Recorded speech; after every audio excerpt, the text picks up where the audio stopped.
ഇത് നമുക്ക് ഈന്തപ്പഴം കൊണ്ട് ഹലുവ ഉണ്ടാക്കുന്നതെങ്കിൽ നോക്കാം. ഈ ഹലുവ ഉണ്ടാക്കിയെടുക്കാൻ വേണ്ടിയിട്ട് നല്ല എളുപ്പമാണ്. മധുരം ഇഷ്ടപ്പെടുന്നവർക്കൊക്കെ ഈ ഹലുവ നല്ല ഇഷ്ടമായിരിക്കും. അപ്പൊ നമുക്ക് നോക്കാം ഇതിലേക്ക് വേണ്ട സാധനങ്ങൾ എന്തൊക്കെയാണ്. അതിന് വേണ്ടിയിട്ട് ഞാനിവിടെ 300 ഗ്രാം ഈന്തപ്പഴം എടുത്തിട്ടുണ്ട്. പിന്നെ വേണ്ടത് പാലാണ്. പാലെടുക്കുമ്പോൾ നിങ്ങൾക്ക് ഒന്നല്ലെങ്കിൽ തേങ്ങാപ്പാലിൽ ഉണ്ടാക്കാം, അല്ലെങ്കിൽ പശുവും പാലിൽ ഉണ്ടാക്കാം. ഏത് പാലായിരുന്നാലും കുഴപ്പമില്ല. ഞാനിവിടെ 1.5 കപ്പ് പശുവും പാലാണ് എടുത്തേക്കുന്നത്. അത് നിങ്ങൾ തേങ്ങാപ്പാലാണ് എടുക്കണമെന്നുണ്ടെങ്കിൽ 1.5 കപ്പ് തേങ്ങാപ്പാൽ എടുക്കുക. പിന്നെ ഹലുവയിലേക്ക് സെപ്പറേറ്റ് പഞ്ചസാര ചേർക്കേണ്ട ആവശ്യമില്ല. ഈന്തപ്പഴത്തിന് അത്യാവശ്യം നല്ല മധുരമുണ്ട്. അപ്പൊ ഹലുവയ്ക്ക് നല്ല മധുരം ഉണ്ടായിരിക്കും. പിന്നെ സെപ്പറേറ്റ് പഞ്ചസാര ചേർക്കണ്ട. പിന്നെ ഏലക്കായയുടെ പൊടിയും വേണം, നെയ്യും വേണം, കാഷ്നട്ടും വേണം. അപ്പൊ നമുക്ക് നോക്കാം ഇതെങ്ങനെ ഹലുവയാക്കാന്ന്. ഈ ഈന്തപ്പഴം കൊണ്ടുള്ള ഹലുവ ഉണ്ടാക്കാൻ വേണ്ടിയിട്ട് ഈന്തപ്പഴവും പാലും കൂടിയിട്ട് മിക്സിയിലിട്ടിട്ട് അരച്ചിട്ട് എടുക്കണം. ഞാനിവിടെ 300 ഗ്രാം ഈന്തപ്പഴവും 1.5 കപ്പ് പാലുമാണ് എടുത്തേക്കുന്നത്. അപ്പോൾ ഈ മിക്സിയുടെ ജാറിലേക്ക് 300 ഗ്രാം ഈന്തപ്പഴം ചേർക്കാം. 1.5 കപ്പ് പാല് ചേർക്കാം. ഞാനിവിടെ മെഷർമെൻറ്റ് കപ്പിലാണ് എടുത്തേക്കുന്നത്. 1.5 കപ്പ് പാല്. ഇത് അരച്ചെടുക്കാം. അപ്പോൾ ഈന്തപ്പഴവും പാലും കൂടിയിട്ട് അരച്ചെടുത്തിട്ടുണ്ട്. ഈ ഹലുവയാക്കാൻ വേണ്ടിയിട്ട് നല്ല കട്ടിയുള്ള ഒരു പാൻ വെച്ചിട്ട് ചൂടാക്കുക. ഞാൻ ഈ ഹലുവ ഇവിടെ നെയ്യിലാണ് ഉണ്ടാക്കുന്നത്. അല്ലെങ്കിൽ നിങ്ങൾക്ക് വേണമെന്നുണ്ടെങ്കിൽ നെയ്യും വെളിച്ചെണ്ണയും കൂടിയിട്ട് രണ്ടും മിക്സ് ചെയ്തിട്ട് ഉണ്ടാക്കുക. ഈ ചൂടായ ഈ പാനിലേക്ക് നെയ്യ് ചേർക്കാം. ഞാനിതിലേക്ക് 5 ടേബിൾ സ്പൂൺ നെയ്യ് ചേർത്തിട്ടുണ്ട്. ഈ ചൂടായ നെയ്യിലേക്ക് നമ്മൾ അരച്ച് വെച്ചേക്കണ ഈന്തപ്പഴത്തിൻ്റെ മിക്സ് ചേർക്കാം.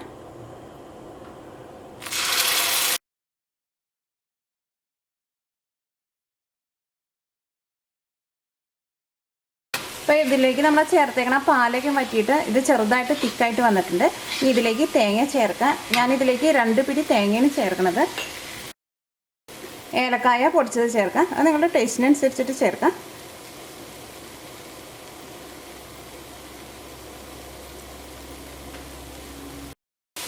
ഇതിലേക്ക് കുറച്ചും കൂടി നെയ്യ് ചേർക്കാം.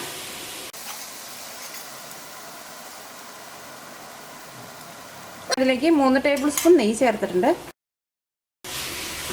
ഈ ഹലുവ ഇങ്ങനെ ഇളക്കുമ്പോൾ ഇതിങ്ങനെ ചട്ടിയുടെ അടിയിൽ ഇങ്ങനെ പിടിക്കും.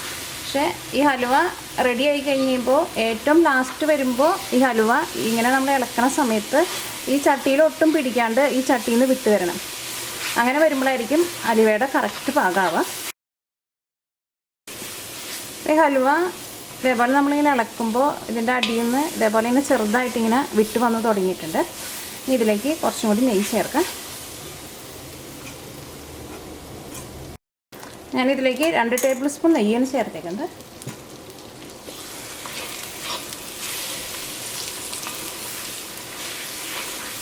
ആ നെയ്യിലിട്ടിട്ട് ഇതേപോലെ നന്നായിട്ട് ഇങ്ങനെ വരട്ടിയെടുക്കണം. അപ്പോഴായിരിക്കും ആ ഹലുവയുടെ ശരിക്കുള്ള ടേസ്റ്റ് കിട്ടുക. പിന്നെ ഹലുവയൊക്കെ ഉണ്ടാക്കുമ്പോൾ അത്യാവശ്യം നല്ല കട്ടിയുള്ള പാൻ തന്നെ വേണം.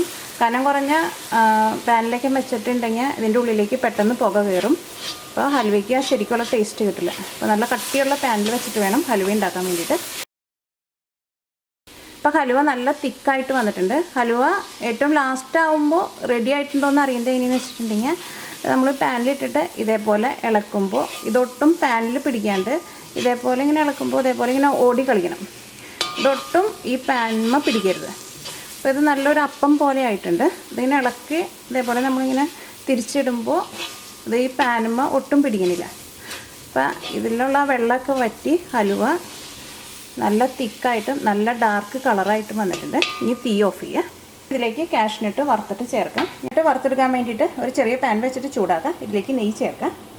ഞാനിതിലേക്ക് 4 ടേബിൾ സ്പൂൺ നെയ്യാണ് ചേർത്തേക്കുന്നത്. അല്ലെങ്കിൽ നെയ്യ് നിങ്ങളുടെ ടേസ്റ്റിനനുസരിച്ചിട്ട് ചേർക്കാം. ഈ ചൂടായ നെയ്യിലേക്ക് കാഷ്നട്ട് ചേർക്കാം. ഞാൻ അതിലേക്ക് 1 പിടി കാഷ്നട്ടാണ് ചേർക്കുന്നത്. എന്നിട്ട് നല്ലൊരു ഗോൾഡൻ കളറായിട്ടുണ്ട്. ഈ തീ ഓഫ് ചെയ്യാം. ഇത് ഹലുവയിലേക്ക് ചേർക്കാം. ഈന്തപ്പഴം കൊണ്ടുള്ള ഹലുവ റെഡി ആയിട്ടുണ്ട്. ഈ ഹലുവ ഇതേപോലെ റെഡി ആയിട്ട് വരാൻ വേണ്ടിയിട്ട് ഒരു 40 മിനിറ്റ് എടുക്കും. അപ്പോൾ നിങ്ങളത് കുറച്ച് സമയം എടുത്തിട്ട് ഇതേപോലെ നന്നായിട്ട് ഇളക്കി ഇതേപോലെ ഹലുവ നല്ല തിക്കായിട്ട് ഇതേപോലെ നല്ല ഡാർക്ക് കളറായിട്ട് വരണം. നമ്മൾ പാനിലിട്ടിട്ട് ഇളക്കുമ്പോൾ പാനിലൊട്ടും പിടിക്കാണ്ട് ഇതേപോലെ ഇങ്ങനെ വിട്ട് വരണം. അപ്പോഴായിരിക്കും ആ ഹലുവയുടെ ശരിക്കുള്ള ടേസ്റ്റ് കിട്ടുക. ഈ ഹലുവ നമുക്ക് വേറൊരു പാത്രത്തിലേക്ക് പകർത്താം.